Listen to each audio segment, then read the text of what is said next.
स्वागत है आप सभी का आपके अपने प्यारे से चैनल चैंपियन एकेडमी मैथ्स पर। जैसा कि आप सभी को पता है कि प्रश्नावली 1.1 से लेकर हमने अभी तक हर एक वीडियो में हर एक प्रश्नावली को खत्म किया है और उस वीडियो से पहले हम एक इंट्रोडक्शन परिचय वाली क्लास देते हैं। प्रश्नावली 5.1 को स्टार्ट करने से पहले एक छोटी सी बात कि अगर आपने इस चैप्टर का परिचय वाली वीडियो नहीं देखी तो प्लीज़ पहले उसे जाकर देखिए, क्योंकि कई सारी बातें उसमें जो बताई हैं वो इम्पोर्टेंट होंगी और बिना उसे देखे आपको इसे समझ में आने में थोड़ी सी परेशानी आ सकती है। थोड़ी सी क्या भाई, बहुत सारी परेशानी आने वाली है। देखिए इस चैप्टर में हमने क्या किया है भाई, देखिए जितने थ्योरिकल क्वेश्चन है ना, जैसे ये लिखना है, अब मैं लिखता तो उसमें कितना समय जाता, तो मैं ये सब लिख कर लाया हूँ क्योंकि हमें आपका बहुत समय बचाना है, वीडियो बहुत लंबी नहीं करनी है। जैसे ये लिख कर काम चल सकता था, हमने किया है। कुछ क्वेश्चन हमारे ऐसे हैं जिनका हमें सॉल्यूशन करके दिखाना है, तो इनका मैं आपके लिए सॉल्यूशन करवाने वाला हूँ। जिनका सॉल्यूशन करवाने वाले क्वेश्चन हैं उनका हम सॉल्यूशन करेंगे। फिलहाल में हम क्वेश्चन नंबर 1 से स्टार्ट करते हैं, ठीक है भाई। देखिए थ्योरिकल क्वेश्चन है, मैं केवल आपको एक्सप्लेन करता जाऊंगा, बाकी चीज़ें हम समझ तो इंट्रोडक्शन वाली क्लास में ही चुके हैं कई सारी बातें। प्रश्न है कि एक बिंदु से होकर केवल एक ही रेखा खींची जा सकती है। मतलब प्रश्न में क्या बोला है, निम्नलिखित कथनों में से कौन से कथन सत्य हैं और कौन से कथन असत्य हैं, अपने उत्तरों के लिए कारण दीजिए कि ये कथन सत्य है या असत्य है। एक तो ये पूछा है कि ये सत्य है या असत्य है, और सत्य है तो क्यों है, और असत्य है भी तो भी क्यों है। कि एक बिंदु से होकर केवल एक ही रेखा खींची जा सकती है, ऐसा ये बोल रहे हैं। तो भाई हमने क्या बोला, असत्य। हमने जवाब क्या दिया, असत्य। क्यों है, क्योंकि असत्य क्यों, रीज़न पूछा है ना उन्होंने, कारण भी बताइए। तो हमने बोला कि एक बिंदु से होकर अनंत रेखाएं खींची जा सकती हैं और हम इसे उदाहरण के तौर पर ऐसे भी लिख सकते हैं, इस प्रकार एक बिंदु भाई ये है, इससे होकर देखिए ये रेखा जा रही है, ये रेखा जा रही है, ये रेखा जा रही है, इससे कई सारी अनंत रेखाएं खींची जा सकती हैं, जो कि हमने मतलब दिखा दिया है। किसी कोई दिक्कत है क्या भाई? असत्य क्यों है, क्योंकि एक बिंदु से होकर कई सारी रेखाएं जा रही हैं। आगे लिखा हुआ है, दो भिन्न बिंदुओं से होकर जाने वाली असंख्य रेखाएं हैं। क्या बोला है कि दो बिंदुओं से असंख्य रेखाएं जा सकती हैं। भाई देख लेते हैं, एक बिंदु ये है, एक बिंदु ये है। मैं ये चाहता हूं कि इनसे दोनों से कितनी रेखाएं जा सकती हैं, तो मुझे बताओ भाई। दोनों से तो जो दोनों बिंदुओं से होकर जाएगी वो तो केवल रेखा हमारी एक ही होगी। वो रेखा तो हमारी मेरे भाई कितनी होगी, एक होगी। देखिए वैसे तो अनंत रेखाएं जाएंगी हर एक बिंदु से अनंत रेखाएं जाएंगी, लेकिन जो दोनों बिंदुओं को कवर करेगी वो रेखा तो केवल कितनी होगी, एक होगी। मतलब एक बिंदु से तो अनंत रेखाएं जाएंगी, लेकिन दो बिंदुओं से कितनी जाएंगी, मतलब बता रहा हूं अभी क्या है, असत्य है। पहले तो हमने क्या बताया, असत्य है।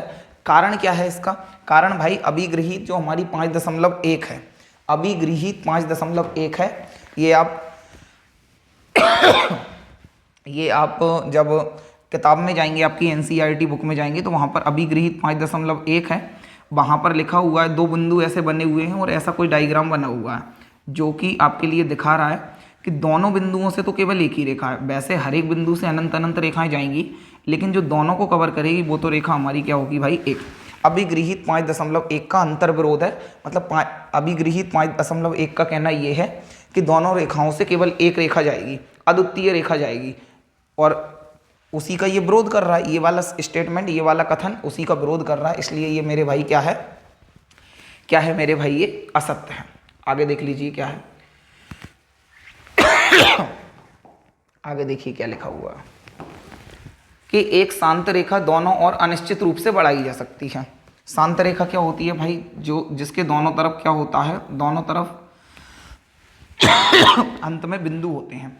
बोल रहे हैं कि इसे अनिश्चित रूप से बढ़ाई जा सकती है, मतलब इसे इधर भी अनंत तक बढ़ा सकते हैं और इधर भी अनंत तक बढ़ा सकते हैं, और ये हमारा क्या है मेरे भाई, सत्य है। अभिगृहित जैसे 5.1 में अभी बताया था कि दो बिंदुओं से केवल एक रेखा जा सकती है, दो बिंदुओं से केवल एक रेखा जा सकती है।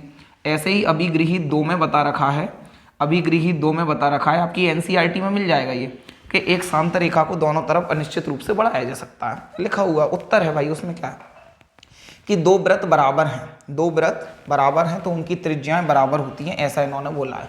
भाई व्रत क्या है, भाई वृत्त एक हमारा ये है, इसी के जितना वृत्त मैं ये बना लेता हूँ। तो बोल रहे हैं कि दोनों वृत्त बराबर हैं, ऐसा ही तो बोला है, तो उनकी त्रिज्याएं भी बराबर होती हैं। तो भाई इस वृत्त की त्रिज्या जितनी होगी उतनी ही तो इसकी होगी, क्यों? क्योंकि दोनों के दोनों वृत्त बराबर हैं। तो हमने बोला कि ये बात तो सही है, क्योंकि यदि एक वृत्त को दूसरे वृत्त पर अध्यारोपित करें, अध्यारोपित करें करने का मतलब हुआ कि इस वृत्त को उठाकर इस पर रखें, तो वे संपाती, क्या लिखा है भाई? संपाती, संपाती होंगे। संपाती होने का मतलब होता है उसे पूरी तरीके से ढक लें, उसे पूरी तरह से ढक लें। अतः इनके केंद्र अगर ढक ही लिया तो उनके केंद्र, केंद्र मतलब ये बीच वाला बिंदु, और उनकी परिसीमाएं, परिसीमाओं का मतलब इनकी ये बाउंड्री, इनकी ये बाउंड्री, केंद्र और परिसीमाएं संपाती होते हैं। संपाती होती है का मतलब है पूरी तरह से ढक लेते हैं। अतः इनकी त्रिज्याएं भी संपाती होंगी, कि जब इनके केंद्र से केंद्र ढक जाएगा, परिसीमाओं से परिसीमा ढक जाएंगी, तो इनकी त्रिज्या भी आपस में कैसी होंगी? संपाती होंगी, ढक लेंगी, मतलब बराबर है भाई। ये बिल्कुल कॉमन सेंस वाले प्रश्न है, बहुत ज़्यादा समय देने की इनमें कोई ज़रूरत नहीं है भाई। आगे आखिरी बचा हुआ है इसका फर्स्ट का, ये फिफ्थ वाला। क्या हो क्या रहा है भाई? क्या चाह रहे हो, क्या चाह रहे हो आप? पांचवा वाला ये है, पता ही नहीं, ये ना आपकी तरह हो गया, मतलब सुनता ही नहीं है, समझ रहे हो आप? आकृति 5.9 आपको ये दिख रही है। बोल रहे हैं कि ये जो ए बी वाली रेखा है ना भाई, ये वाली रेखा ये वाली जो रेखा है वो इस रेखा के बराबर है, ए बी पी क्यू के बराबर है, मतलब ये वाली रेखा और ये वाली रेखा बराबर है, ठीक है। फिर बोल रहे हैं जो पी क्यू है वो एक्स वाई के बराबर है, मतलब ये वाली रेखा इसके ही बराबर है। भाई ऐसे मान लीजिए, ये ना बहुत छोटी सी बात है, बहुत छोटी सी बात है। ए बी और पी क्यू बराबर है, मतलब ए बी अगर 5 सेंटीमीटर है तो पी क्यू भी कितनी है? 5 है, यही है इसका मतलब। ये वाला मैंने बता दिया कि ए बी और पी क्यू बराबर है, मतलब ये 5 है तो 5 ये है। इसमें बोला है पी क्यू बराबर है एक्स वाई की, और पी क्यू कितनी है? 5, तो एक्स वाई भी कितनी हो जाएगी? 5। तो बोल रहे हैं कि ए बी और एक्स वाई भी बराबर होंगे, तो भाई ए बी और एक्स वाई ये भी तो बराबर होंगे, क्यों? क्योंकि ये दोनों भी कितने कितने हैं? 5 5। तो बोल रहे हैं ऐसा होगा कि भाई ये तो भाई सही है कि ये और ये भी कैसे हैं? बराबर हैं। हमने बोल दिया सत्य। कारण भी तो देना था, ऐसा क्यों है? क्योंकि अगर आपने इंट्रोडक्शन वाली, परिचय वाली वीडियो देखी है तो आपको पता होगा कि वहाँ पर प्रथम अभिगृहित में ये कहा है कि दो चीज़ें, जब दो चीज़ें कोई किसी के बराबर होती हैं तो वो जिसके बराबर, मतलब यूँ समझिए, वहाँ पे हमें ये बता रखा था कि जैसे ए बराबर हमारा है बी के और ए बराबर है हमारे सी के, मतलब ए और बी बराबर हैं और ए और सी भी बराबर हैं, तो बी और सी भी आपस में बराबर होंगे, ऐसा हमें बता रखा है। और ये बात हमें वैसे भी समझ में आ रही है, लेकिन कारण में लिखना पड़ेगा क्योंकि प्रथम अभिगृहित में ये कहा है। आगे बढ़ जाए भाई। सॉरी भाई लोगों, आगे क्या बोला है भाई? इनमें ना इनकी परिभाषाएं देना है। निम्नलिखित पदों में से प्रत्येक की हमें क्या देना है? परिभाषा देना है। क्या इनके लिए कुछ ऐसे पद हैं जिन्हें परिभाषित करने की आवश्यकता है? मतलब जब आप परिभाषा देंगे तो उसमें कुछ शब्द ऐसे आएंगे कि जिनको हमें परिभाषित करने की जरूरत है। अभी समझाऊंगा इसका मतलब क्या है, पहले केवल इतना समझ लीजिए कि उनकी परिभाषा दीजिए। पहले हमें यही करना है।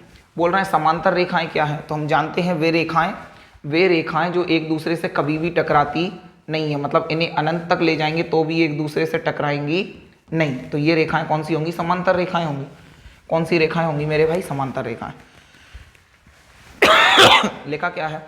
वे रेखाएं जो दोनों ओर बढ़ाए जाने पर किसी भी बिंदु पर ना मिलें, मतलब ये रेखाएं किसी भी बिंदु पे नहीं मिलेंगी, वे समांतर रेखाएं कहलाती हैं। इतनी बात ठीक है? अब सुनो भाई, एक पल के लिए मान लीजिए कि ये गणित ही नहीं बना है, गणित नहीं बना है, कुछ नहीं बना है, या हम ऐसे बच्चे को गणित पढ़ा रहे हैं जिसने कभी भी गणित का तो गा भी नहीं पढ़ा है, मैथ्स का एम भी उसने नहीं पढ़ा है। हम उसे बता रहे हैं वे रेखाएं, तो वो पूछ रहा है भाई ये रेखा क्या है? रेखा तो मैं जानता ही नहीं। फिर हमने बोला जो दोनों ओर बढ़ाने पर किसी बिंदु पर नहीं मिलती, तो वो पूछेगा जी बिंदु क्या है? मैं तो जानता ही नहीं। बात समझ रहे हो मैं क्या कह रहा हूँ? तो भाई इसमें हमसे जो आगे बोला था ना, मैंने बोला था पहले यहाँ तक समझो, यहाँ के बाद बोला है क्या इनके कुछ ऐसे पद हैं, मतलब परिभाषाओं में कुछ ऐसे शब्द आएंगे क्या जिन्हें परिभाषित करने की जरूरत है, परिभाषित करने की आवश्यकता है। वे क्या हैं? तो वे शब्द बताओ वे कौन कौन से हैं और आप इन्हें कैसे परिभाषित कर पाएंगे, और आप बताओ कि इन्हें कैसे परिभाषित कर पाएंगे। तो हम भाई बताएंगे कि अपरिभाषित पद कौन कौन से हैं। तो हमने पता है कि रेखाएं बच्चों को बताना पड़ेगा कि सरल रेखा क्या है, रेखाएं क्या है, बिंदु क्या है। तो ये क्या है, अपरिभाषित पद है। क्या है भाई, अपरिभाषित पद है। अच्छा, इन्होंने पूछा आप इन्हें कैसे परिभाषित कर पाएंगे। तो भाई इन्हें ना परिभाषित करने की जरूरत नहीं है, या आप यूं समझिए कि परिभाषित इन्हें आमतौर पर नहीं किया जा सकता, क्योंकि कई सारी चीज़ों को हमें मानना पड़ेगा, कई सारी चीज़ों को हमें मानना पड़ेगा, कई सारे अपरिभाषित पद होंगे। जैसे बिंदु क्या है, तो बोलोगे बिंदु का कोई पार्ट ही नहीं होता, ना लंबाई होती, ना चौड़ाई होती, ना ऊंचाई होती। रेखा क्या होती है, जो दोनों तरफ बढ़ाए जाने पर अनंत तक बढ़ाई जा सकती है, मतलब अनंत तक रहती है, जो दोनों तरफ तीर होता है। फाइनली हमें इसमें क्या परिभाषा दी है और हमने अपरिभाषित पद दे दिए। ठीक है भाई, इसका मतलब नहीं है कि इन्हें कैसे परिभाषित कर पाएंगे, लेकिन मैंने आपको बता दिया कि ये अनडिफाइंड टर्म है। क्या है मेरे भाई, ये अनडिफाइंड टर्म है, इन्हें डिफाइन करने की हमें कोई ज़रूरत नहीं है फिलहाल में। लंब रेखाएं क्या है कि दो रेखाएं या रेखाखंड या किरणें। अभी फिलहाल में इसे छोड़ दो, आप जानते हो ना भाई, ये तो मैंने आपको बता रखा है। बताया नहीं होगा तो 6th चैप्टर में बताऊंगा मैं आपको। ये एक्चुअल में 6th चैप्टर का नाम भी तो आपके का क्या है, रेखाएं और कोण है, वहाँ पर भी इनकी चर्चा करेंगे। तो भाई रेखा क्या होती है, अभी केवल शॉर्ट में ये समझो, जो दोनों तरफ तीर का निशान होता है, ये अनंत तक जाती है। रेखा खंड क्या होता है, जो दोनों तरफ बिल्कुल फिक्स रहता है, मतलब 5 सेंटीमीटर है तो 5 ही रहेगा। किरण क्या होता है, जो किसी एक डायरेक्शन में बढ़ता है। इनके बारे में चैप्टर 6 में, अध्याय 6 में बहुत डिटेल में पढ़ा है, कोई टेंशन नहीं लो। तो उन्होंने इनके बारे में बोला है। अभी फिलहाल में इसे इस ब्रैकेट वाले से कंफ्यूज मत होइए, ये क्या लिखा है। आप तो यूं समझिए कि लंब रेखाएं क्या होती हैं, तो एक रेखा जब दूसरी रेखा पर 90 डिग्री का कोण बनाती है ना, तो इसे लंब रेखाएं कहते हैं। बात खत्म। क्या बोल रहे हैं, दो रेखाएं लंब रेखाएं कहलाती हैं यदि वे प्रतिच्छेद करें। प्रतिच्छेद करने का मतलब एक दूसरे से मिलें और समकोण बनाएं। समकोण बनाने का मतलब 90 डिग्री का कोण बनाएं। तो भाई क्या दो रेखाएं जो प्रतिच्छेद करें और समकोण बनाएं तो क्या कहलाएंगी, लंब रेखाएं कहलाएंगी। अपरिभाषित पद कौन कौन से हैं, तो भाई रेखा होगा। तो बच्चा पूछेगा कि क्या है इसमें, रेखा क्या है। कोण बताना पड़ेगा, जब हम बोलेंगे कि समकोण बनाए तो पूछेगा कोण क्या है, या हम बोले 90 डिग्री का कोण बनेगा तो पूछेगा कोण क्या है। तो ये सभी क्या है, अपरिभाषित पद हैं। समझ में आ गई है क्या बात भाई।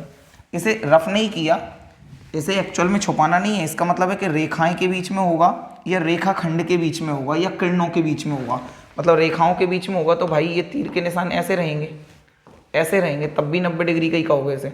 अगर मैं एक तरफ से मिटा दूं तो ये किरण हो जाएगी, तो किरण में भी यही होगा। और अगर दोनों तरफ से मिटा दूं तो ये रेखा खंड हो जाएंगे, तब भी ये हमारे लंब रेखाएं तो कहलाएंगी। आ गई होगी बात समझ में आपको। नेक्स्ट देखिए क्या है,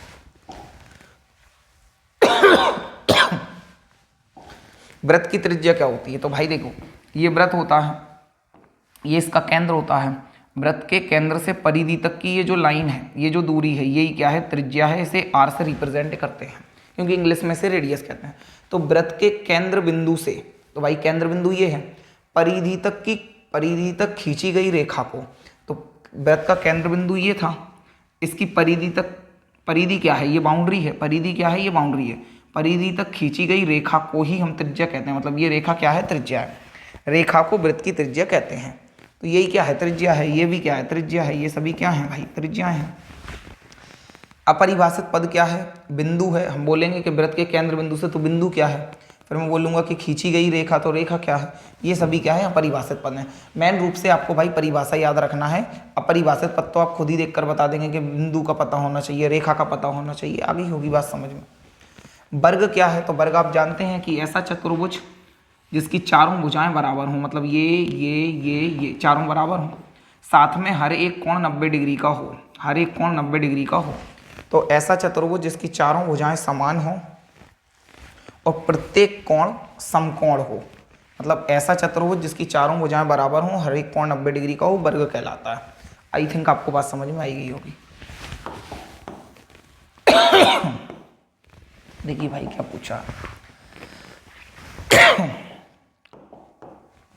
देखिए क्या, इसमें मुझे कुछ लिखवाने की जरूरत पड़ेगी। देखिए पूछा क्या है, पहले यूं समझिए कि नीचे दी हुई अभिधारणाओं पर विचार करिए।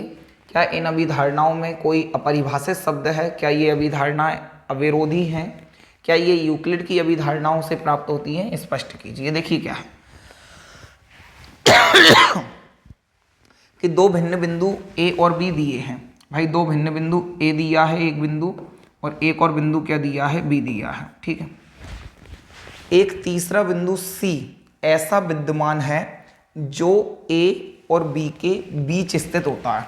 मतलब ए और बी दो बिंदु हैं, ये रेखा है, ए और बी के बीच में जो ये सी क्या है भाई, सी ऐसा बिंदु है जो कि ए और बी के बीच में है, मतलब कि सी हमारा कुछ यहाँ होगा। तो पूछना है क्या ये ऐसा हो सकता है क्या भाई, तो हो सकता है, करके ही दिखा दिया हमने, ये तो हो ही सकता है। हमने क्या बोला, हाँ ये संभव है कि दो भिन्न ए और बी बिंदु के बीच में सी हो सकता है। किसी को कोई दिक्कत है क्या? आगे देखिए क्या बता रहा हूँ आपको, पूरा बता रहा हूँ क्या है। बोला यहाँ कम से कम ऐसे 3 बिंदु विद्यमान हैं कि वे एक रेखा पर स्थित नहीं है। भाई ध्यान किस पर देना है, नहीं है, नहीं है। इन्होंने ये बोला था दो भिन्न बिंदु ए और बी हैं और सी ऐसा है जो कि इन दोनों के बीच में है। तो ए हमारा यहाँ था, बी हमारा यहाँ था और सी हमारा ये था। बोलो हाँ या ना, ये तो था। इन्होंने बोला है कम से कम 3 ऐसे बिंदु हैं। तो भाई 3 हमने एक बिंदु बना लिया ए, एक बना लिया हमने बी और एक बना लिया हमने सी। सर ये सी नीचे क्यों बनाया है? क्योंकि उन्होंने बोला एक रेखा पर स्थित नहीं है। अगर मैं सी को बीच में बना ले तो वो तो रेखा पर ही हो जाता, जैसे ये हो गया। तो भाई ऐसा हो पा रहा है कि बिल्कुल हो पा रहा है, क्योंकि एक रेखा बनाने के लिए तो हमें केवल 2 बिंदु चाहिए। एक रेखा बनाने के लिए तो केवल 2 बिंदु चाहिए। सी ऐसा तो हो ही सकता है कि वो इन दोनों के बीच में ना रहे, एक रेखा में ना रहे, ऐसा भी हो सकता है, और एक रेखा में रहे, ऐसा भी हो सकता है। हमने दोनों कंडीशन बता दिया। तो भाई ये भी हो पा रहा है, तो आप क्या बोलेंगे, हाँ ऐसा संभव है। और हम कैसे देखा, मतलब इसमें लिखने का क्या है भाई, इसमें ये संभव है जो कि इस प्रकार है, हमने ये कर दिया।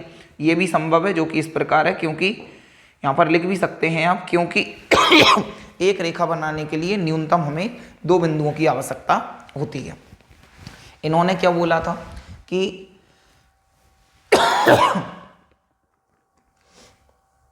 अभिधारणाओं से प्राप्त होती है, स्पष्ट कीजिए। सुनिए भाई, इसमें ना मुझे ये लग रहा है कि इसमें कुछ ना कुछ, छोड़िए आप तो पूरी बात का मतलब ये समझिए भाई। आप यहाँ पर क्या बोलेंगे, आप सीधी सी बात ये बोलेंगे कि ये दोनों ही परिस्थितियाँ अलग अलग हैं, दोनों ही परिस्थितियाँ अलग अलग हैं, और दोनों ही अपने अपने मतलब दोनों ही अपने अपने कथन में भाई कैसी हो पा रही हैं, सही हो पा रही हैं। दोनों ही अपने कथन में हम इन्हें स्पष्ट कर पा रहे हैं।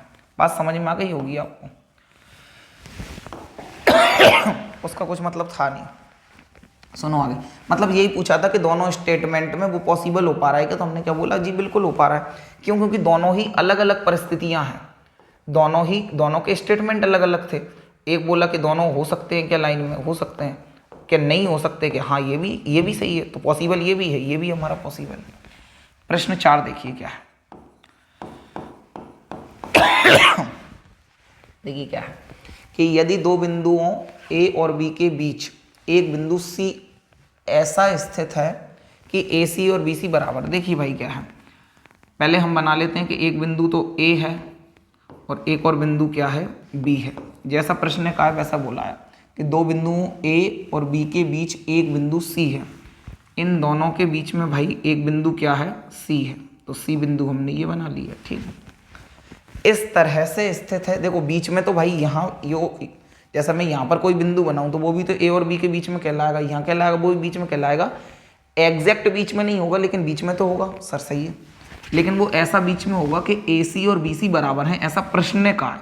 मतलब ये वाला लाइन का टुकड़ा इस टुकड़े के बराबर है। मतलब ये 5 सेंटीमीटर है तो 5 ये होगा, 6 ये है तो 6 ये होगा, ऐसा इन्होंने बोल रखा है, ठीक है भाई। तो सिद्ध कीजिए कि ए सी हाफ ऑफ ए बी है, ठीक है भाई। हम कर लेते हैं यहाँ से, दिया है हमें, क्या दिया है मेरे भाई, दिया है तो जला दें, दिया है तो सर दिवाली पर कई सारे दिए जलाए। सुनो हमें भाई, क्या दिया है कि ए सी बराबर किसके है, ए सी बराबर किसके है, बी सी के। ये दे रखा है ना भाई, ए सी बराबर है बी सी के। सर बिल्कुल ठीक है। अब आगे देखते हैं, हमें ये प्रूफ करना है चित्र से। हम भाई कहाँ से बात करेंगे, चित्र से। क्या ऐसा कर सकते हैं कि ये जो ए बी लाइन है, ये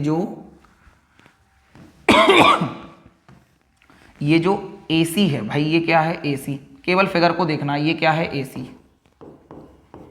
इसमें मैं क्या जोड़ दूं CB, इसमें क्या जोड़ दूं CB, A से लेकर C तक में C से लेकर B तक जोड़ेंगे CB, तो क्या आ जाएगा सर, AC में CB जोड़ोगे तो AB आ जाएगा, AC में CB जोड़ोगे तो AB आ जाएगा, पूरा आ जाएगा। बोलो हाँ या ना सर, बिल्कुल ठीक बात है, इसमें कोई दिक्कत वाली बात नहीं है।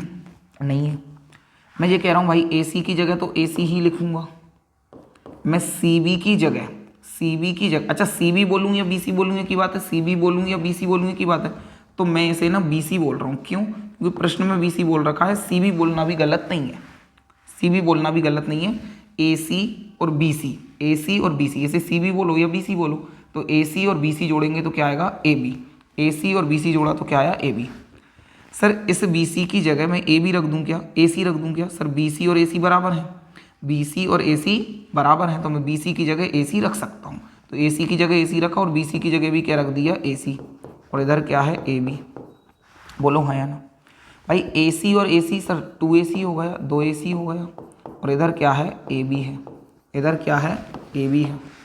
मुझे बताओ भाई AC को मैंने यहीं रोका और AB हमारा ये है, मुझे बताओ इसमें गुणा 1 का करूँगा तो कोई दिक्कत आएगी कि नहीं? सर गुणा तो 1 का करोगे कोई दिक्कत नहीं, ये वाला 2 इधर गुणा का है, इधर आएगा तो क्या का होगा भाग का, तो 1/2 AB, और बीच में गुणा का निशान नहीं लगाऊंगा तो भी इसका मतलब यही है, तो भी इसका मतलब यही है। और AC बराबर हाफ ऑफ AB, मतलब AC आधा होता है AB का, यही तो सिद्ध करना था। इति सिद्धम, इसे हमने क्या कर दिया मेरे भाई, प्रूफ कर दिया। इसे क्या कर दिया मेरे भाई, प्रूफ कर दिया। आगे बढ़ जाएं, बैक करके स्क्रीनशॉट ले लीजिएगा क्या है उसमें। प्रश्न 4 में, अच्छा इन्होंने ही बोल रखा है, C रेखाखंड AB का एक मध्य बिंदु है। प्रश्न 4 में अभी अपन ने एक बिंदु A बनाया था, पिछले प्रश्न की बात कर रहा हूँ मैं, एक बिंदु हमारा B था और ठीक बीचों बीच में C था, ठीक बीचों बीच में C था। ठीक बीचों बीच में क्यों बोल रहा हूँ, क्योंकि तभी तो AC और BC बराबर थे, तभी तो AC और BC बराबर थे, बिल्कुल ठीक है। इन्होंने बोला मध्य बिंदु था, भाई पॉइंट का बीच में होना अलग बात है, बीच में तो यही माना जाएगा, यही माना जाएगा, जी माना जाएगा, ये भी और ये भी, लेकिन मध्य बिंदु का मतलब है एग्जैक्ट बीच में। मध्य बिंदु का मतलब मेरे भाई क्या है, एग्जैक्ट बीच में, एग्जैक्ट बीच में, मतलब ये वाला टुकड़ा इसके बराबर हो तब मध्य बिंदु है।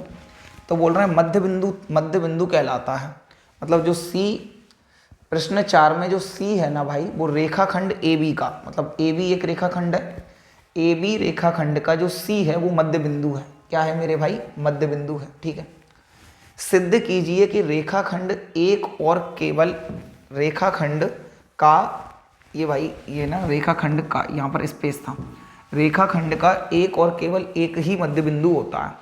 मतलब वो ये कह रहे हैं आसान भाषा में, ये समझो कि ये अगर कोई लाइन है AB, तो इसका जैसे ये 10 सेंटीमीटर है, तो इसका मध्य बिंदु कहाँ होगा सर, यहाँ होगा 5 सेंटीमीटर पर। कहाँ होगा, 5 सेंटीमीटर पर होगा।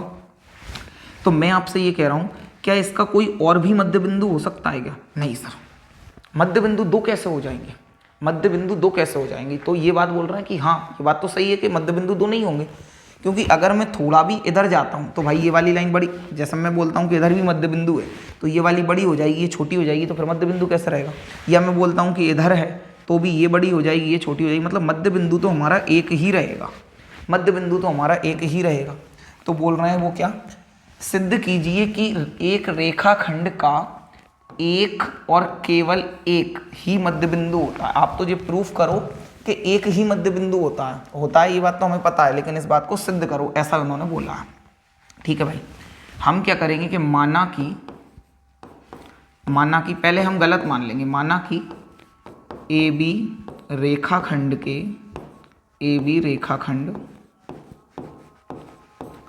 के 2 मध्य बिंदु हैं, 2 मध्य बिंदु हैं, मान लिया हमने C एवं D। वो मध्य बिंदु मेरे भाई क्या है, C एवं D। देखिए एक तो ये C है और एक और अपन ने क्या मान लिया, क्या है मेरे भाई, क्या मान लिया, D मान लिया। क्या मान लिया, D। मान लिया कि 2 मध्य बिंदु हैं, होते नहीं है लेकिन मान लिया प्रूफ करने के लिए। सर अगर ऐसा है तो मुझे बताओ भाई कि जो ए बी लाइन है, ए बी लाइन तो पूरी है सर, बिल्कुल ठीक है, तो ए बी लाइन का जो आधा होगा भाई, किसी भी चीज़ में अगर 1/2 का गुणा करूंगा मतलब उसका आधा कर रहा हूँ मैं, मुझे 8 का आधा करना है तो इसमें 1/2 का गुणा करूंगा मतलब ये कट के कितना जाएगा 4। मुझे किसी भी दुनिया के नंबर को आधा करना हो तो 1/2 का गुणा कर देते हैं। जैसे मुझे 10 को आधा करना है तो सर 1/2 का गुणा कर दो, ये कितना जाएगा 5। मतलब कि किसी भी चीज़ को आधा करने के लिए 1/2 का गुणा करते हैं। सर ए बी को आधा करना था, 1/2 का गुणा कर दिया, ठीक है। एक बार ये मानकर चलो कि सी मध्य बिंदु है, एक बार ये मानकर चलो कि सी हमारा क्या है, मध्य बिंदु है। और अगर सी मध्य बिंदु है तो भाई जो ए बी का आधा होगा, ए बी तो पूरी लाइन है, ए बी तो पूरी लाइन है, और ए बी का आधा कितना होगा sir, A C. A B का आधा कितना होगा, ए सी। मतलब ए बी का आधा कितना होगा, ए सी। किसी को कोई दिक्कत हो तो एक बार बोलो, किसी को कोई भी दिक्कत हो तो एक बार बोलो, कोई दिक्कत नहीं। लेकिन एक बार ये भी मानकर चलो, कि डी मध्य बिंदु अपने माना है तो दोनों को ही मानेंगे सर, ये भी सही बात है। तो मुझे बताओ, अब पहले आपने क्या माना था, केवल सी को मध्य बिंदु माना था, केवल क्या माना था, सी को मध्य बिंदु माना था। तो सर हमने जो लिख दिया कि ए बी का जो आधा होगा वो ए सी होगा, इसमें क्या गलत है, मैं बोलूँगा एकदम सही बोल रहे हो, एकदम सही बोल रहे हो। अब मैं बोल रहा हूं कि ए बी का आधा, फिर से बोल रहा हूं ए बी का आधा, ए बी का आधा। अगर डी मध्य बिंदु है, अब सी को मत देखना, सी से नजर छुपा लेना, सी को मत देखना, अब केवल डी को देखो। अगर डी मध्य बिंदु है तो ए बी का आधा क्या होगा, ए डी। अगर मेरे भाई ए बी का मध्य बिंदु डी है, अब सी को भूल गए क्योंकि 2 मध्य बिंदु हैं, ए बी का आधा अगर डी है तो भाई ए बी का आधा क्या कहलाएगा, ए डी। ए बी का आधा क्या कहलाएगा, ए डी। तो ए बी का आधा क्या लिख दिया, ए डी। एक बार तो हमने भाई सी को देख कर लिख लिया कि ए सी है ए बी का आधा, एक बार डी को देख कर लिख लिया ए डी है। बोलो हाँ या ना, इसमें कोई गलती है क्या सर, कोई गलती नहीं है, कोई गलती नहीं है। मैं क्या कर रहा हूँ यहाँ पर, मैं इन दोनों को घटा रहा हूँ, क्या कर रहा हूँ, घटा रहा हूँ। तो भाई मुझे बताओ, ये प्लस का होता है, ये माइनस का हो जाता है, ये प्लस वाला माइनस का हो जाएगा, घटाने में ऐसे ही करते हैं सर। आधा ए बी में से आधा ए बी जाएगा तो क्या आएगा, 0। अरे आधा ए बी इधर था प्लस का, आधा ए बी माइनस का है, तो प्लस के ए बी, आधे ए बी में से आधा ए बी जाएगा तो क्या बचा, 0। वैसे ही समझो, आधे ए बी में से आधा ए बी जाएगा तो क्या बचेगा, 0। मुझे बताओ भाई ये क्या लिखा है सर, ए सी लिखा है, ये प्लस का था तो आगे कुछ साइन नहीं है मतलब प्लस है। ये क्या है सर, माइनस ए डी है, माइनस क्या है, ए डी है। एक बार सोचकर जवाब दो। ए सी लाइन थी यहाँ से लेकर यहाँ तक, देखो ध्यान से, मैं ये कह रहा हूँ भाई ए सी लाइन कहाँ थी, यहाँ से लेकर यहाँ तक, और ए डी लाइन कहाँ थी मेरे भाई, ए डी लाइन थी आपकी यहाँ से लेकर यहाँ तक।